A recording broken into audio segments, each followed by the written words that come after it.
October 22nd, 2011. Big Cat Rescue could have been Zanesville. Big Cat Rescue could have been Zanesville, and it could happen anywhere. For years to come, people are going to be asking you if the Zanesville massacre was a freak event or if it could happen again. While the following are not stories I want you sharing, I think it is important for you to understand just how dangerous it is to allow the private sector to keep dangerous wild animals, no matter how well-intended the people may be. My previous husband, Don Lewis, wasn't always crazy. He was always a bit eccentric, thus the passion for collecting boats, planes, and later big cats. But it wasn't until 1997 that he showed clear signs of dementia and was finally diagnosed as being bipolar. Sundari leopard was born in 1996, and Don sneaked her off the property one day to take her out to yard sales with him to show off. The reason people get big cats is because they want to show off. Sundari never would walk on a leash, but rather did a great impression of the Winnie the Pooh character, Tigger, as she bounced endlessly and often over his head as he would try to walk her. Apparently, he grew tired of her pouncing, biting, and flipping out and put her in the van while he walked the neighborhood yard sale. He didn't want her to get hot, though, so he left the windows down. It gives you a sense of just how crazy he had become that he thought a full-grown leopard would just sit in the van with the windows down.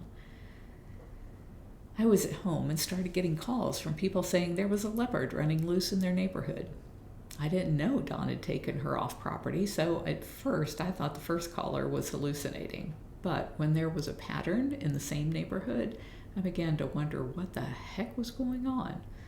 Somehow Don managed to recapture her and came home to tell me all about their adventures for the day, and the calls began to make sense. I began locking all of the dangerous cat cages. It may be of interest to you to know that there is still no state or federal requirement that there be locks on cages.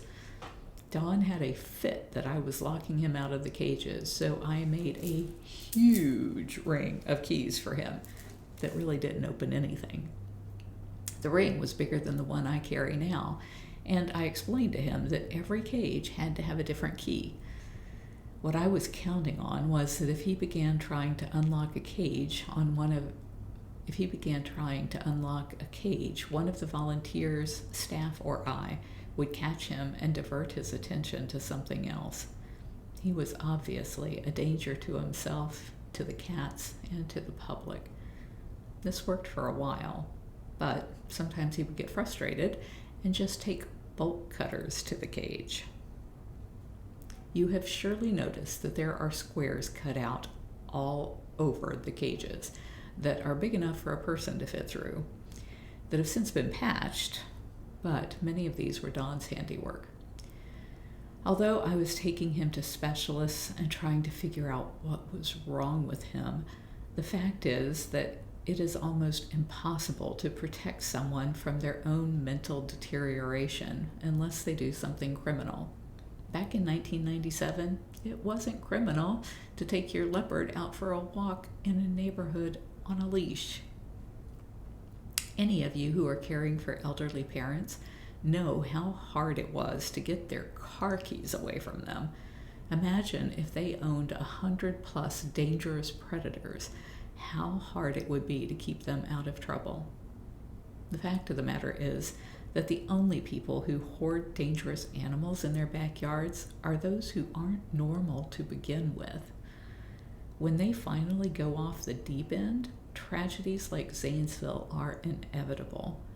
The only way to prevent such travesties is to ban the private possession of wild animals outside of accredited zoos and accredited sanctuaries, so that there is someone, other than the government, making sure that things don't get out of hand. This picture is actually me and Sundari back in 1996, and we don't display images of people touching cats after 2004, so that's why it's obscured here. This was the Zanesville timeline.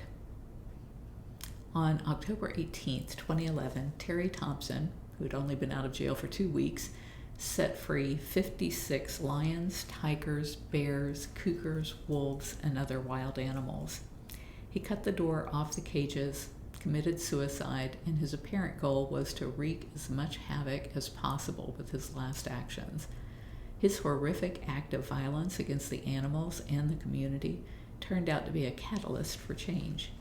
Animal protection groups have been trying for years to ban the private possession of big cats.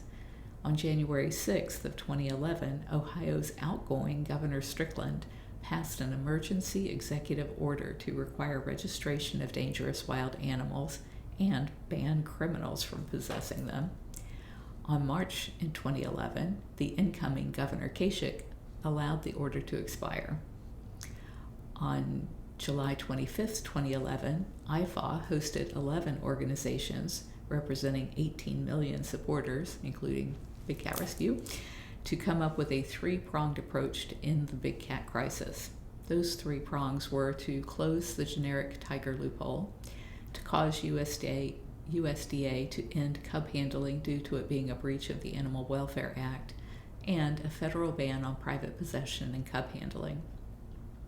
The 11-organization coalition, which included IFAW, HSUS, Born Free, and Big Cat Rescue, knew that the next major tragedy involving big cats was just right around the corner, because in our world, it's pretty commonplace news.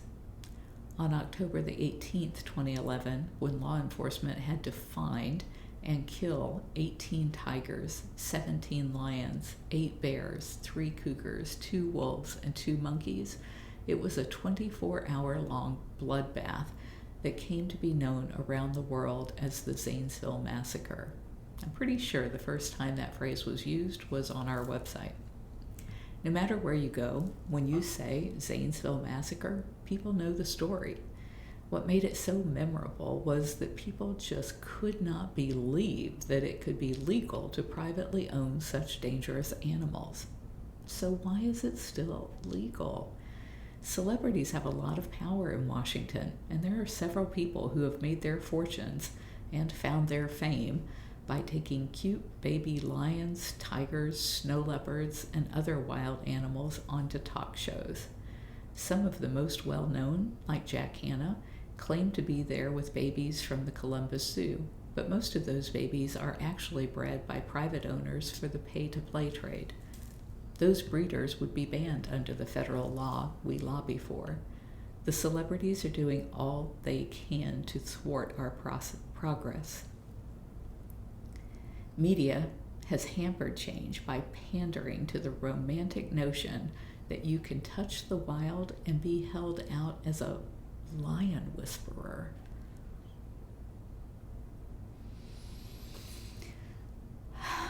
It's interesting to go back and read these, knowing that the conservation game just aired in 2021. Here we are, 10 years later, and finally exposing Jack Hanna and all of these other people who took these baby animals onto late night shows and talk shows and created this enormous problem that not only has caused so much tragedy in the lives of humans and these captive animals, but is also causing their extinction in the wild.